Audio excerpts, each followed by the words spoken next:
Perkembangan teknologi informasi yang pesat telah memberikan dampak signifikan terhadap berbagai aspek kehidupan, termasuk dalam dunia bisnis. Salah satu penerapannya adalah dalam pengelolaan data dan transaksi di toko-toko harian.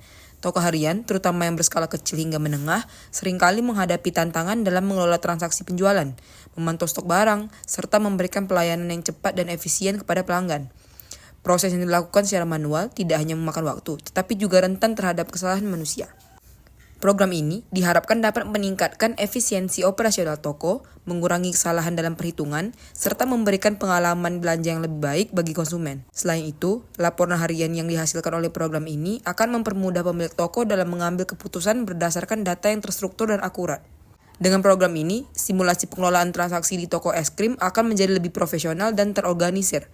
Program ini juga diharapkan dapat melatih kemampuan analisis, logika pemrograman, dan desain antarmuka grafis sebagai bagian dari pemahaman teknis dalam pengembangan perangkat lunak sederhana yang relevan dengan kebutuhan operasional toko. Tujuan 1. Menghasilkan aplikasi penjualan yang dapat membantu dalam pengelolaan data transaksi penjualan di toko es krim, termasuk pencatatan jenis produk yang dibeli, jumlah pembelian, serta total belanja pelanggan. Yang kedua, menghasilkan aplikasi penjualan yang mempermudah proses pembuatan laporan transaksi penjualan harian, termasuk rekapitulasi total pendapatan, jumlah produk terjual, dan stok awal serta stok akhir dari masing-masing produk es krim.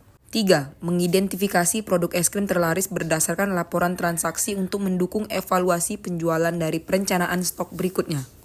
4. Menyediakan fitur perhitungan otomatis untuk diskon promosi sesuai dengan ketentuan toko. 5. Mengelola pembayaran tunai dengan kalkulasi kembalian berdasarkan pecahan uang rupiah yang tersedia.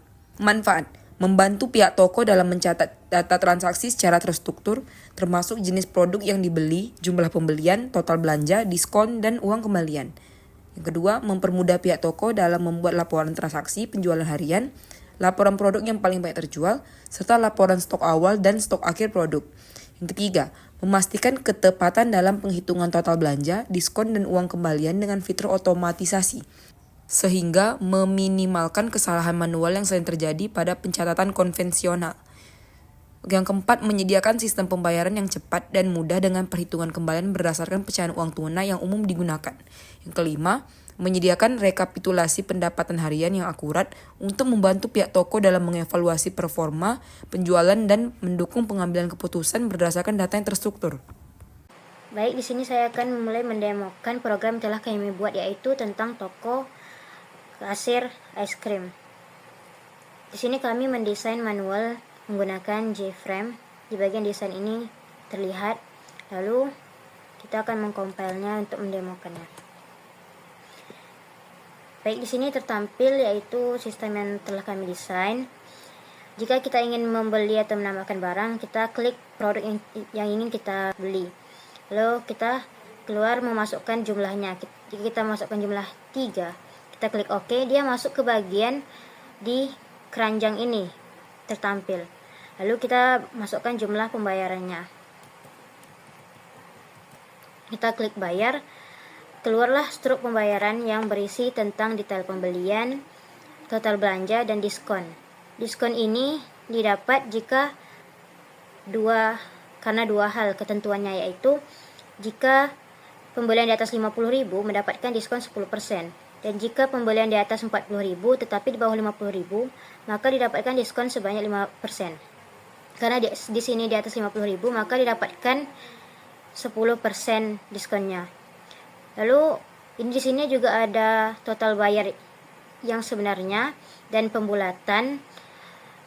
Lalu ada kembaliannya dan keluar juga rincian pembayaran yang digunakan pengguna, uang pecahannya. Lalu rincian kembaliannya. Jadi di sini di bagian struk pembayaran ini telah akurat dan rinci. Kita klik, kita X-kan. Kita lanjutkan ya, kita ingin memasukkan jumlah barang yang lebih banyak. Maka di bagian sini diurutkan menggunakan bubble sort, yaitu dari harganya dari yang rendah ke yang paling tinggi. Kita masukkan pembayaran lagi. Juga tertampil di sini struk pembayarannya. Lalu ketika kita mengklik bayar tanpa memasukkan apapun di bagian keranjang, keluarlah pesan kesalahan seperti ini, yaitu keranjang masih kosong. Kita klik OK. Misalnya kita menambahkan, lalu klik OK, tetapi kita tidak masukkan jumlah pembayaran, maka keluar masukkan jumlah pembayaran. Dan jika misalnya kita menambahkan barang lagi tetapi kita tidak memasukkan jumlah yang benar, kita memasukkan misalnya huruf, maka keluar pesan kesalahan masukkan angka yang valid. Dan lagi jika kita memasukkan jumlah yang melebihi stok, maka keluar klik OK. Ini keluar jumlah melebihi stok pesan kesalahannya. Ini kita lanjutkan transaksinya. Lalu jika di sini ternyata stok es krim yang ada beberapa yang kita pilih itu telah habis, maka keluar pesan peringatan stok produk es krim Min Koko habis seperti ini. Kita lanjutkan transaksi misalnya sampai sekitar 10 transaksi.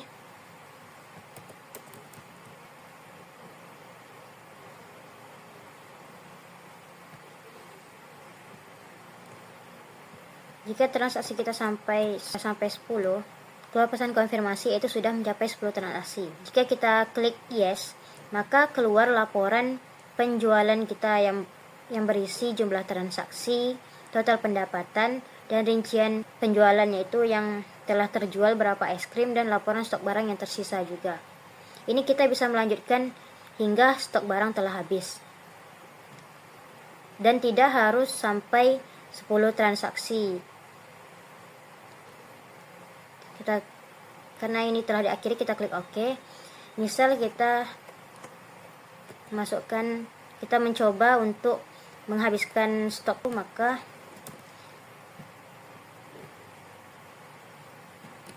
ini setelah kita habiskan, kita menginput jumlah pembayaran, kita klik bayar, maka terdapat pesan konfirmasi semua stok produk sudah habis akhir program dan struk pembayaran juga. Jika kita klik yes ini, maka keluarlah jumlah transaksi dan total pendapatan kita lakukan untuk hari ini.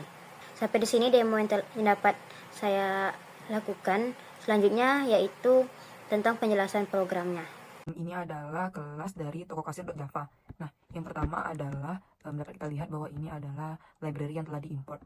Yang pertama ada Java Xwing yang berfungsi untuk membuat komponen graphical user interface seperti Gframe, Gbutton, dan GOptionPan. Selanjutnya ada Java Xwing Table Default Table Model. Nah, ini adalah untuk mengelola data dalam tabel yang ada di GUI. Selanjutnya adalah Java EWT Event Action Event, digunakan untuk menangani event seperti klik tombol. Selanjutnya ada Java Text Decimal Format. Ini digunakan untuk menampilkan harga dalam format rupiah. Selanjutnya ada Java Util Array List, digunakan untuk menyimpan produk. Selanjutnya ada Project Struct, yaitu kelas tambahan yang digunakan untuk mencetak struk. Selanjutnya adalah Public Class Toko Kasir Extends Java Xwing Gframe. Ini adalah deklarasi dari kelas Toko Kasir. Public Class Toko Kasir ini adalah kelas utama yang menangani logika aplikasi kasir. Kelas ini merupakan turunan dari Gframe, yang berarti kelas ini adalah antarmuka grafis untuk aplikasi kasir. Selanjutnya adalah deklarasi variabel. Ini adalah deklarasi variabel yang dideklarasikan secara privat. Yang pertama ada default table model. Objek ini digunakan untuk mengelola data yang ditampilkan dalam tabel GTable2. Model ini memungkinkan penambahan, penghapusan, dan pembaruan baris dalam tabel. Selanjutnya ada decimal format rupiah, new decimal format. Nah, ini tuh digunakan untuk memformat angka ke dalam format rupiah. Jadi di depan angka akan ada RP dan akan ada koma untuk pemisah ribuan. Selanjutnya adalah array list produk, daftar produk. Daftar ini adalah untuk daftar produk yang tersedia untuk dijual. Produk adalah kelas yang menyimpan informasi seperti nama, harga, dan stok produk. Selanjutnya adalah double total pendapatan. Variabel ini menyimpan total pendapatan yang diperoleh dari transaksi yang telah dilakukan. Selanjutnya ada integer jumlah transaksi. Variabel ini menyimpan jumlah transaksi yang telah dilakukan. Selanjutnya merupakan public toko kasir. Public toko kasir ini merupakan konstruktor dari kelas tokokasir.java. Init components biasanya digunakan untuk menginisialisasi komponen GUI seperti tombol, label, dan tabel. Selanjutnya adalah ini model new default table model new object new string. Nah, itu adalah membuat objek default table model untuk tabel. Tabel ini akan memiliki kolom untuk nama produk, jumlah, harga, dan subtotal. Selanjutnya adalah GTable2 set model. Nah, ini digunakan untuk menghubungkan model data default table model dengan komponen tabel GTable2 agar data yang ada di model bisa ditampilkan di dalam tabel. Selanjutnya adalah daftar produk new array list. Jadi ini membuat objek array list untuk menyimpan daftar produk yang tersedia. Selanjutnya adalah ini daftar produk. Jadi ini adalah untuk menambahkan beberapa produk ke dalam daftar produk. Setiap produk memiliki nama, harga, dan juga stok awal.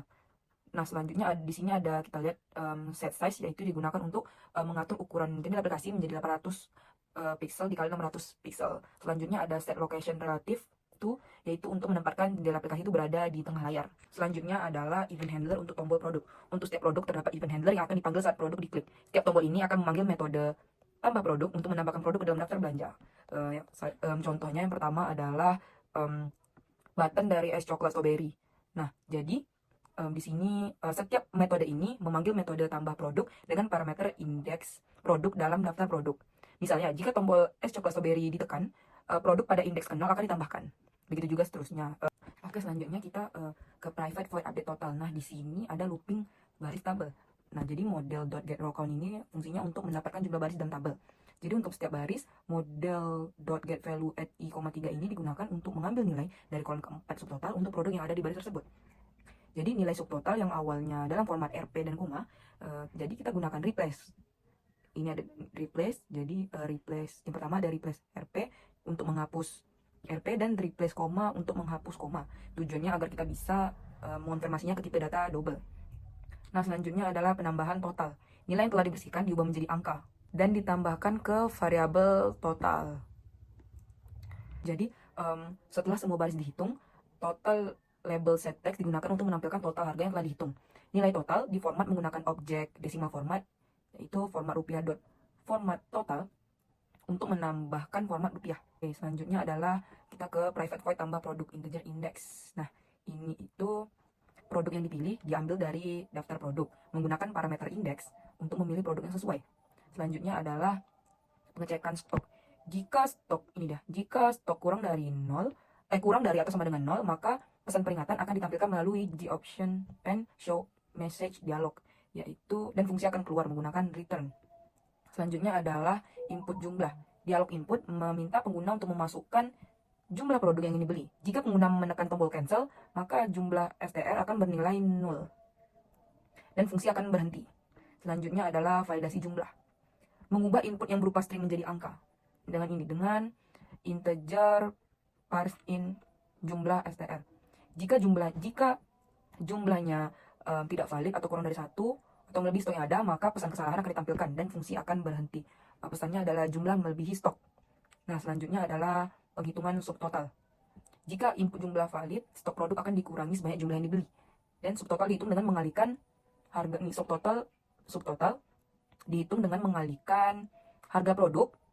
Ini di harga produk dengan jumlah yang dibeli. Model add-row ini digunakan untuk menambah produk yang baru dibeli ke dalam tabel. Tabel akan menampilkan nama produk, jumlah yang dibeli, harga satuan, dan subtotal yang dihitung sebelumnya. Dan ini adalah selanjutnya adalah memperbarui total dan mengurutkan produk. Setelah produk ditambahkan ke dalam tabel, update total dipanggil untuk memperbarui total pembelian. Ini ya. Kemudian bubble sort dipanggil untuk mengurutkan tabel berdasarkan harga produk. Nah, di sini ada exception handling. Ini dia exception handling. Nah, jadi jika jumlah input tidak dapat dikonversi menjadi angka, misalnya jika pengguna memasukkan karakter non numerik, jadi apabila selain numerik, maka akan menampilkan pesan kesalahan, yaitu masukkan angka yang valid. Selanjutnya kita ke private void bubble sort. Di sini terdapat integer n sama dengan model.getRowCount, yaitu fungsinya untuk mengambil jumlah baris yang ada dalam model tabel model. Selanjutnya ada looping. Jadi fungsi looping ini adalah untuk memulai loop pertama untuk iterasi sebanyak n-1 kali. Karena algoritma bubble sort ini mengurangi jumlah perbandingan setiap kali satu iterasi selesai. Jadi loop ini digunakan untuk mengontrol jumlah iterasi utama pada algoritma bubble sort. Setiap iterasi akan memindahkan elemen terbesar ke posisi yang benar. Setelah setiap iterasi, jumlah perbandingan dikurangi 1 karena elemen terbesar sudah berada di posisi yang benar. Selanjutnya adalah for integer j sama dengan 0 j kurang dari n kurang I kurang 1 J plus plus. Jadi fungsinya itu adalah untuk mulai loop kedua untuk membandingkan elemen-elemen yang berdekatan. Jadi loop ini mengontrol perbandingan elemen dalam tabel. Jumlah perbandingan berkurang seiring perjalanan iterasi pertama. Karena pada akhir setiap iterasi pertama, elemen terbesar sudah berada di posisi yang benar. Selanjutnya ada double harga. Ini. Jadi fungsinya itu adalah mengambil harga produk pada baris ke J dan mengonversinya menjadi angka tipe double. Model get value at J,2 ini mengakses kolom ketiga harga dari baris ke J pada tabel. ToString ini adalah untuk mengonversi nilai ke dalam bentuk string. Dan replace RP ini adalah untuk menghapus simbol RP dari string. Dan replace koma ini adalah menghapus koma agar angka dapat dirubah menjadi format yang dapat diproses. Parse double ini digunakan untuk mengonversi string yang sudah dibersihkan menjadi angka tipe double. Selanjutnya adalah yang ini. Fungsinya adalah untuk mengambil harga produk pada baris ke J plus 1 dan mengonversinya menjadi angka tipe double. Jadi ini mirip dengan baris sebelumnya. Ini. Tetapi untuk baris yang berdekatan dengan J, yaitu baris ke J tambah 1, variabel harga B menyimpan harga produk pada baris berikutnya. Selanjutnya ada ini. Jadi fungsi if ini adalah untuk membandingkan harga antara baris ke J dan baris ke J plus 1. Jika harga pada baris ke J lebih besar daripada harga pada baris ke J plus 1, maka elemen-elemen tersebut harus ditukar. Ini for ini gunanya adalah untuk mulai loop untuk menukar seluruh data dalam baris ke J dan ke J plus 1. Karena kita perlu menukar 10 kolom, nama produk, jumlah, harga, dan subtotal. Kita menggunakan loop ini untuk menukar setiap kolom dari kedua baris yang sedang dibandingkan. Nah, objek temp ini fungsinya untuk menyimpan nilai dari baris ke J di kolom ke K dalam variabel sementara, yaitu temp. Jadi variabel temp ini digunakan untuk menyimpan nilai sementara dari kolom K pada baris J sebelum nilai tersebut digantikan oleh nilai dari baris J plus 1. Dan selanjutnya adalah model set value at ini. Jadi ini tuh fungsinya untuk menyalin nilai dari baris ke J plus 1 ke dalam baris J di kolom ke K. Jadi setelah menyimpan nilai model get value J, K ini ke dalam temp, variabel temp, kita menggantikan nilai pada baris ke J dengan nilai pada baris ke J plus 1. Selanjutnya yang terakhir adalah model set value at. Ini fungsinya untuk menempatkan nilai disalin dari temp ke baris J plus 1 di kolom ke K. Setelah mengganti nilai pada baris ke J, kita menempatkan nilai disalin dari baris ke J sebelumnya yang telah disimpan dalam temp ke dalam telah disimpan dalam temp ke dalam baris ke J tambah 1. Dengan ini kedua baris telah bertukar posisi. Ya, ini adalah kelas dari produk.java. Nah, ini tuh dapat kita lihat yang pertama adalah deklarasi dari kelas produk, yaitu public class produk. Kode ini mendeklarasikan kelas produk yang menggunakan modifier akses publik, yang artinya kelas ini dapat diakses dari mana saja di dalam program. Selanjutnya adalah atribut. Yang pertama ada string nama, double harga, integer stok, dan integer stok awal. Kalau atribut string nama ini adalah atribut yang digunakan untuk menyimpan nama produk dalam tipe data string. Yang kedua adalah double harga, yaitu menyimpan harga produk dalam tipe data double untuk menampung nilai desimal. Selanjutnya ada integer stok. Atribut ini menyimpan jumlah data stok yang tersedia dari produk dalam tipe data integer. Selanjutnya adalah integer stok awal, yaitu menyimpan jumlah stok awal produk ketika objek di produk dibuat. Ini berguna untuk melacak stok asli yang dimiliki. Selanjutnya adalah public produk. Public produk ini adalah konstruktor dari kelas produk.java. Di sini konstruktor adalah metode khusus yang dipanggil saat objek project dibuat. Di sini ada this.nama sama dengan nama. Ini digunakan untuk menetapkan nilai parameter nama ke atribut nama dalam objek saat ini. Kalau yang begitu pun juga this harga, this stock, dan this stock awal. Selanjutnya ada getter untuk stok awal. Ini dia. Getter untuk metode ini adalah metode access getter untuk mengambil nilai dari atribut stok awal. Getter ini digunakan untuk membaca nilai atribut yang bersifat privat atau tidak dapat diakses langsung dari luar kelas. Selanjutnya adalah metode kurangi stok. Jadi metode ini digunakan untuk mengurangi stok produk. Parameter jumlah menunjukkan berapa banyak stok yang ingin dikurangi. Dan ini di .stock ini adalah fungsinya itu untuk mengurangi nilai atribut stok dengan nilai jumlah. Jika stok awalnya 10 dan jumlah yang diberikan adalah 3, maka setelah dipanggil kurangi stok, maka nilai stok akan berubah menjadi 7. Baik, di sini saya akan menjelaskan tentang kelas struct.java. Kelas ini merupakan kelas turunan dari javax.swim.jframe yang bertanggung jawab untuk menampilkan struk pembayaran. Variabel yang terdapat di dalam kelas ini yaitu ada format rupiah dengan objek decimal format untuk memformat angka ke dalam format mata uang rupiah. Selanjutnya ada model yang berisi data pembelian yaitu produk, jumlah, harga satuan, dan juga subtotal. Selanjutnya ada variabel untuk menyimpan nilai total belanja yaitu ada total, diskon, total akhir, pembulatan, bayar, dan kembalian. Selanjutnya ada konstruktor. Konstruktor struk ini menerima parameter berupa model yang berupa data pembelian yang disimpan dalam bentuk tabel serta total, diskon, total akhir, pembulatan, bayar, dan juga kembalian yang merupakan data keuangan untuk ditampilkan di dalam struk. Konstruktor ini memanggil init component untuk menginisialisasi komponen dalam GUI, dan juga memanggil fill text area untuk mengisi teks di area stroke, dan juga set default close operation yang menggunakan dispose on close yang memastikan bahwa jika jendela ini ditutup, maka jendela utama tidak akan ditutup juga. Selanjutnya ada metode fill text area. Metode ini membangun string struct berdasarkan data yang diterima, kemudian menampilkannya di JText area. Struktur struct tersebut yaitu ada header tokonya, rincian pembelian yang berisi nama produk, jumlah harga satuan, dan subtotal, total belanja, diskon, total setelah diskon, pembulatan, jumlah yang akan dibayar, dan kembalian. Di dalam metode fill text area ini kita menggunakan loop.